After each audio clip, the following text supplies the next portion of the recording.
Ang mabuting balita ng Panginoon ayon kay San Lucas, chapter 7, verse 31 to 35.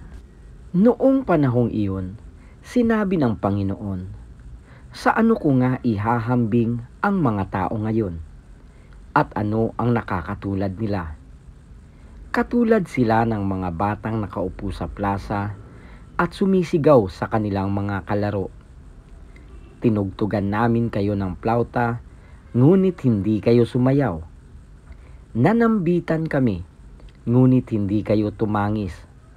Sapagkat naparito si Juan Bautista na nag-aayuno at hindi umiinom ng alak, at sinasabi ninyo, inaalihan siya ng demonyo. Naparito naman ang Anak ng Tao na kumakain at umiinom tulad ng iba. At sinasabi ninyo, masdan ninyo ang taong ito, matakaw at naglalasing, kaibigan ng mga publikano at ng mga makasalanan. Gayunman, ang karunungan ng Diyos ay napatutunayang matuwid sa pamamagitan ng kanyang mga anak." Ang mabuting balita ng Panginoon. Pinupuri ka namin, Panginoong Hesukristo.